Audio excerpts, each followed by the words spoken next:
প্রিয় দর্শক, আমরা কথায় কথায় বেশ কিছু কথা বলি, যেমন ডাক্তার আসিবার পূর্বে রোগী মারা গেল অথবা চোর পালালে বুদ্ধি বাড়ে। এই যে বিমানবন্দরের অগ্নিকাণ্ড, তারপর গতকাল মেট্রো রেলের যে দুর্ঘটনা ঘটল, এরপরে অনেক অনেক কথা হবে, কিন্তু যে জীবনটি নষ্ট হলো তার কি হবে? আমি রেজানুর রহমান, সংবাদপত্রে বাংলাদেশ অনুষ্ঠান থেকে আপনাদের স্বাগত জানাচ্ছি। আজকে আমাদের অতিথি হিসেবে উপস্থিত আছেন দৈনিক যুগান্তরের প্রধান প্রতিবেদক মাসুদ করিম। ধন্যবাদ আপনাকে। আপনাকেও ধন্যবাদ।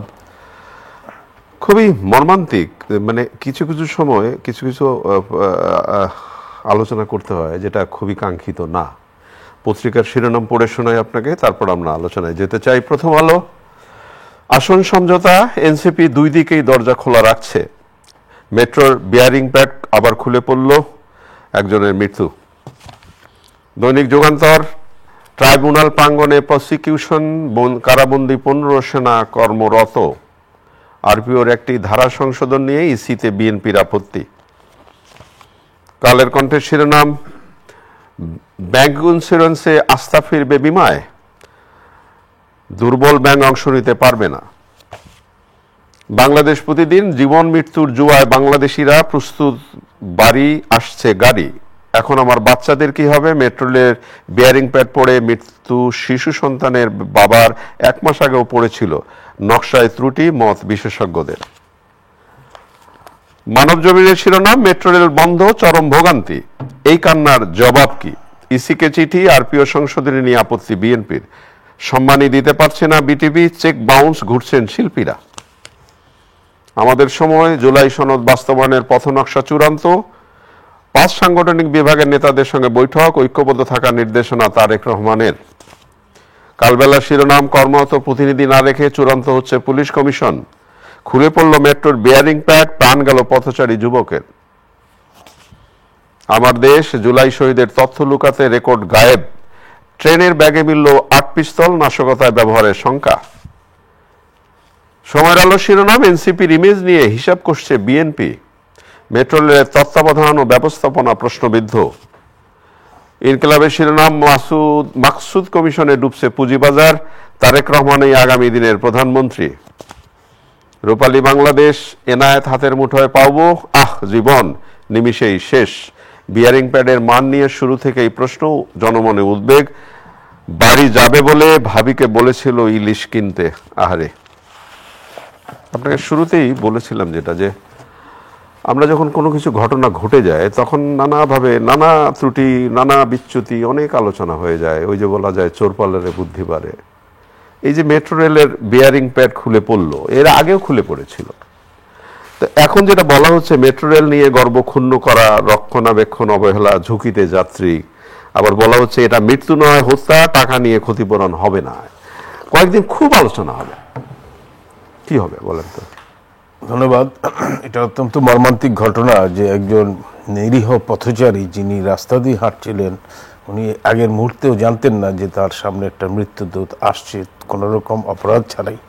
এবং এটা ওনার মৃত্যু যেমন ওনার নিজের জীবনের মানে মানুষের সর্বোচ্চ অর্জন হলো, তার জীবনই বিনষ্ট হলো। একই সঙ্গে ওনার পরিবার, যেটা ছোট একটা বাচ্চাও আছে, দুটো বাচ্চা আছে, এবং যেগুলি ছবিও পত্রিকায় ছাপা হয়েছে। তো এটা বিগ ট্র্যাজেডি, এটা অপূরণীয় এক ক্ষতি। দ্বিতীয় যে জিনিসটা, যেখানে যে দুর্ঘটনাটা ঘটেছে, আপনিও বললেন যে এটা এরকম ঘটনা এর আগেও ঘটেছিল, তখন লোক মারা যায়, ব্যাপারটা ছিল তখন কেউ মারা যায় নাই বা কিছু হয়নি, ওই জন্য কোনো আলোচনা হয়নি। তার মানে যখন এই বিয়ারিংটা খুলে পড়লো, যে সময়, সেই সময় থেকেও তো আমাদের একটা সতর্কতার জায়গা থাকা উচিত, যে হ্যাঁ এই জায়গা থেকে না হয়, এটা যেন পরবর্তীতে না হয়। এই জন্য এখন রক্ষণাবেক্ষণের কথা বলা হচ্ছে, সেখানে ত্রুটি আছে। এখন বেশ কিছু দৌড়ঝাঁপ হবে, এই মৃত্যুর দায়টা কার? অবশ্যই আমি যেটা বলতে চাচ্ছি যে এই জিনিসটা, যে বিয়ারিং প্যাড যেটা পত্রপত্রিকায় আসছে, সেটা কিন্তু একটা সামান্য বিষয় নয় না। এটা তো একটা ইয়ার উপরে থাকে, এবং এটার উপরেই ট্রেনটা, এই যে তার চলার গতিটা, সেটা নিয়ন্ত্রণ হয়। ট্রেনের ট্র্যাক যেটা, ভায়াডেক যেটা, সেটা এবং পিলারের মাঝখানে থাকে। এবং এটা বলা হচ্ছে যে অন্তত 150 কেজি ওজন। 70 থেকে 80 কেজি ওজন। আচ্ছা, কোনো কাগজে এখানে এই যে বলা আছে যে রাবার ও ইস্পাত দিয়ে তৈরি, ওজন আনুমানিক 50 থেকে 80 কেজি, নাট বল্টও আটকানো থাকে না। পিলার ও ডায়াফ্রামের মতো ভারী বস্তুর চাপে এটি টিকে থাকে। আমি এটা বলতে চাচ্ছি যে এটা যে ছিটকে পড়লো এবং এটাতে এখন বলা হচ্ছে যে এই জিনিসটা হতে পারে যে নকশার ত্রুটি, হতে পারে ম্যানেজমেন্টের ত্রুটি, মানে এটার ব্যবস্থা এতদিন পর নকশার ত্রুটি হতে পারে, ব্যবস্থাপনার ত্রুটি হতে পারে, যেটাই হয়েছে। এখন এটা কোনো একটা ত্রুটি এবং সেটা মানব সৃষ্ট ত্রুটি, এটা কিন্তু অটোমেটিক কিছু ঘটে নাই এবং এর আগেও ঘটেছে যেটা বলা হচ্ছে, তারপরেও যথেষ্ট ব্যবস্থা। তো আমি যেটা বলতে চাচ্ছি যে এখন যে ছিটকে পড়ে একজন মানুষ মারা গেল, এটা অপূরণীয় ক্ষতি, কিন্তু এটা ছিটকে পড়ে যাওয়ার ফলে যদি ট্রেনটাই পড়ে যায় অস্বাভাবিক পরে, তখন কত লোক মারা যাবে, কি ঘটনাটা ঘটবে। এখন তো আমরা একজন মারা গেছে একজন হিসেবে ধরছি, আমরা যদি ডেথ টোল দেখি তো আমরা ভয়াবহতা দেখি অনেক সময়, কিন্তু সেটার যে ভয়াবহতা যে আরো বেশি হইতে পারে সেটা কিন্তু যখন একজন মারা গেল না তখন বললাম একজন মারা যায় নাই, শুধু এটা ছোটখাটো ব্যাপার। এখন একজন মারা গেছে, ঠিক আছে, একজন মারা যাও, এবং ভবিষ্যতে যদি আরেকটা ঘটে, সুতরাং এটা খুবই অ্যালার্মিং এবং এটা আমি বলবো যেটা সতর্ক বার্তা ভবিষ্যতে বড় কিছু হওয়ার।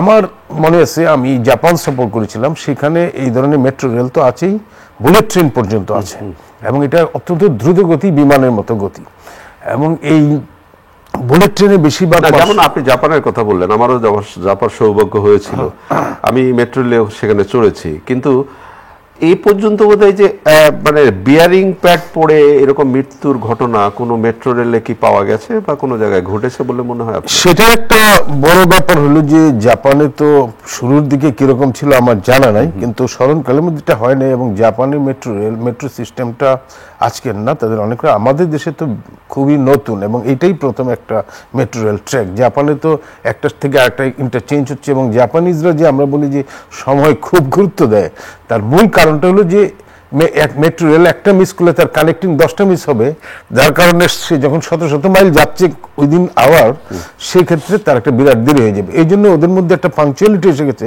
যে 1 মিনিট ওদের কাছে বিরাট ব্যাপার। তো এই জন্য ওরা সময়ের প্রতি এরা গুরুত্ব দিচ্ছে। তা আমি যেটা বলতে চাচ্ছিলাম যে এই বুলেট ট্রেন বা আমি একটা সাংবাদিকতা প্রশিক্ষণ গ্রহণ করার জন্য ওখানে গিয়েছিলাম। তো আমরা এক পর্যায়ে আমি জিজ্ঞেস করলাম যে যদি বুলেট ট্রেন দুর্ঘটনা ঘটে আর যদি বিমান দুর্ঘটনা ঘটে, আমরা মিডিয়াতে কোনটা গুরুত্ব দিবেন আপনারা? বলে যে এটা আমরা ফ্রিকোয়েন্সির উপরে, মানে এটার ভয়াবহতার উপরে, কারণ দুইটাই সমান, কারণ বেশিরভাগ লোকজন বুলেট ট্রেনে চলাচল করে এই কারণে যে ভাড়াও প্রায় সমান, কিন্তু ব্যাপারটা হলো যে এই যে ইমিগ্রেশনের হ্যাসেল বা চেকচকের হ্যাসেল এই জিনিসগুলি নাই, কম, সেই জন্য মানুষ এই ঝামেলা থেকে বিমান থেকে বুলেট ট্রেনে একই সময় যায়। সুতরাং বুলেট ট্রেন যদি কখনো দুর্ঘটনায় ঘটে আর একটা বিমান দুর্ঘটনায় ঘটে, অলমোস্ট দ্য সেম ট্রিটমেন্ট, মানে নিউজ পেপারের জন্য নিউজের যে ট্রিটমেন্ট।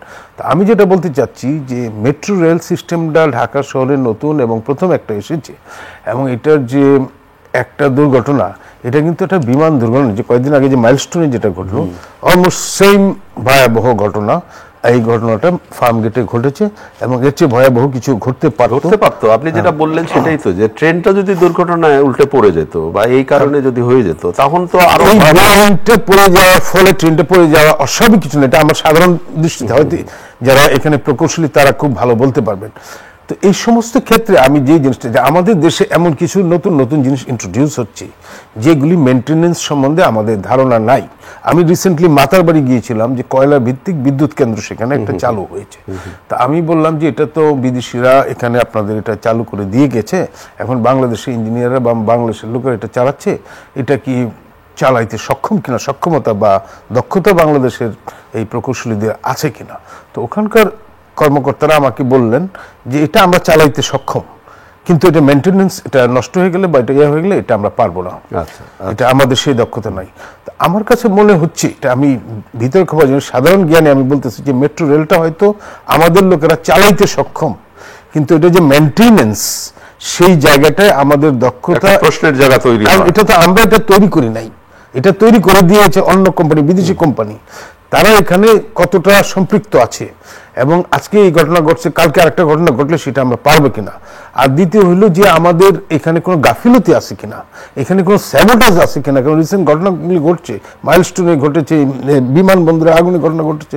সুতরাং আমি মনে করি এইটা একেবারে ভেরি সিরিয়াসলি দেখা দরকার।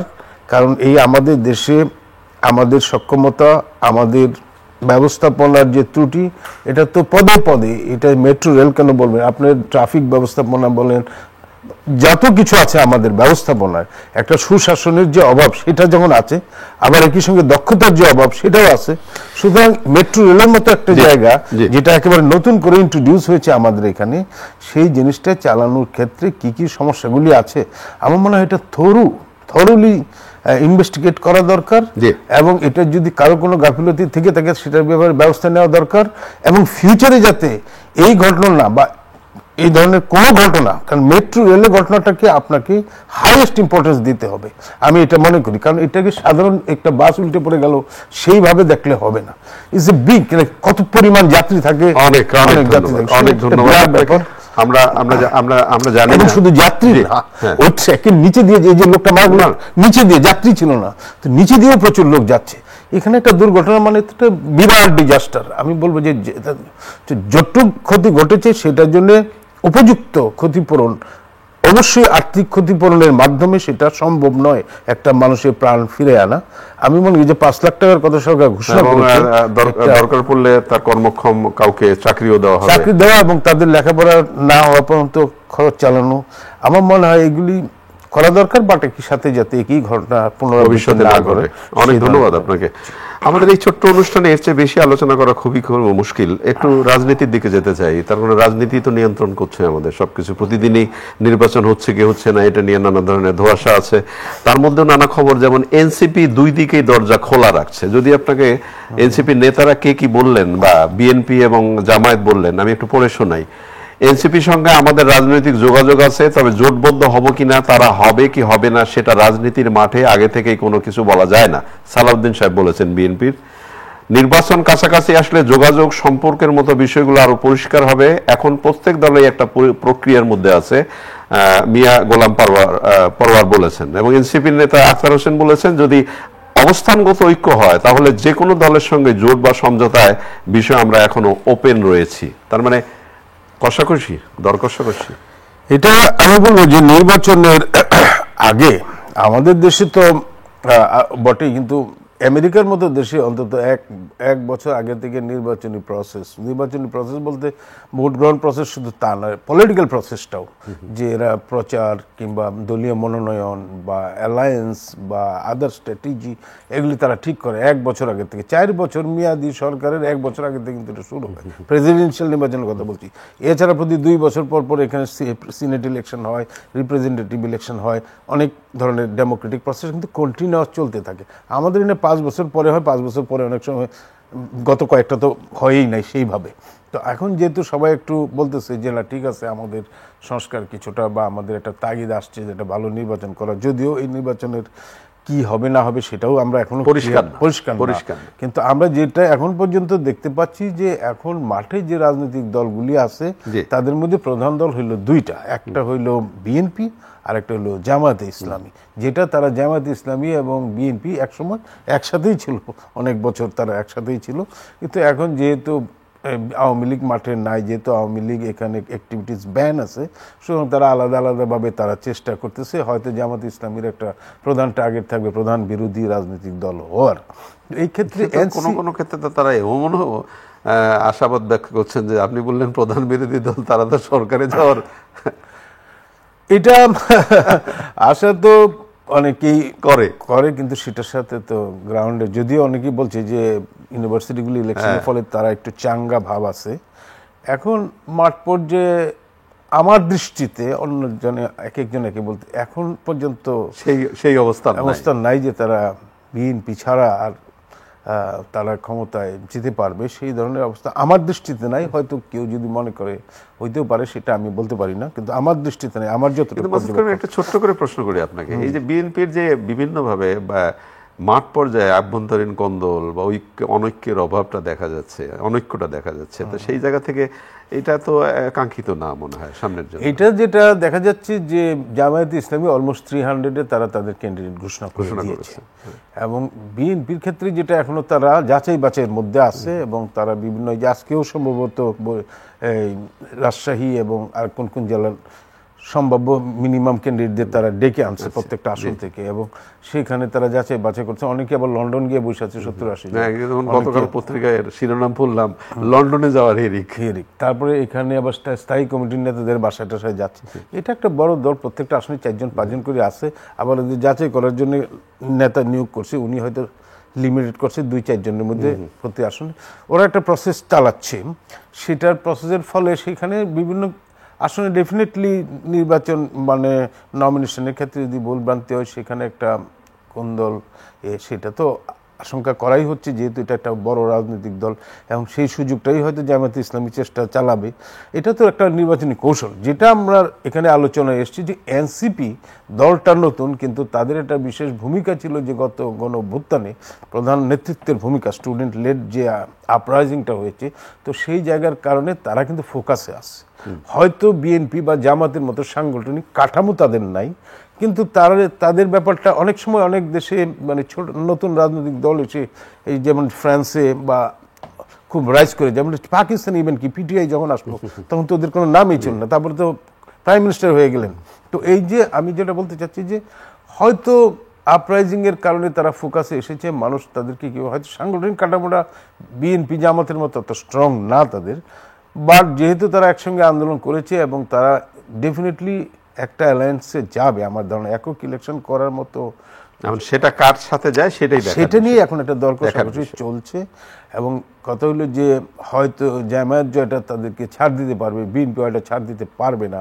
আবার ছাড় দিলেও এখন যে মানে জনপ্রতিনিধিত্ব আদেশ যেটা হলো, সেখানে আবার নিজের মার্কা নিয়ে ইলেকশন করতে হবে।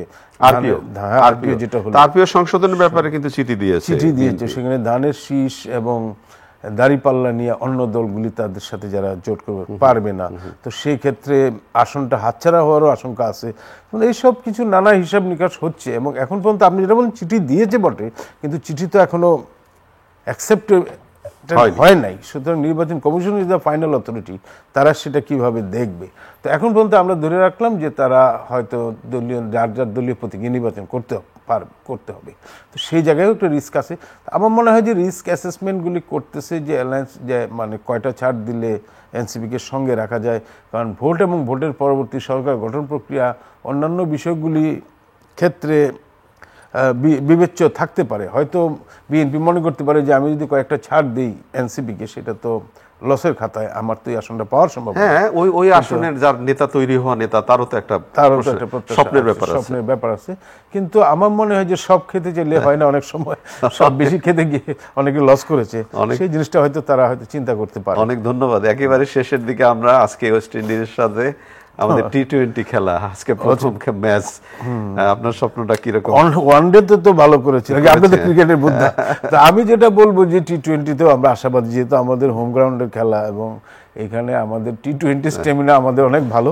তা আমি অবশ্যই শুভকামনা থাকবে। আমাদের দলপ্রধান মানে বলেছেন, লিটন বলেছেন, দল চ্যালেঞ্জে পড়লেই বরং লিটন খুশি, তার মানে লড়াইটা হবে। না, ওইটাই একটা ভালো খেলার জন্য আমরা প্রত্যাশা করি, কিন্তু ফাইনালি এটা জয় পরাজয়ের খেলা। তো আমরা আশা করবো যে আমাদের টিম। অনেক ধন্যবাদ আপনাকে। প্রিয় দর্শক, আমরা যে বিষয়গুলো নিয়ে কথা বললাম আপনারা নিশ্চয়ই শুনলেন, দেখলেন। ভালো থাকবেন, আগামীকাল নিশ্চয়ই আবারও কথা হবে। খোদা হাফেজ।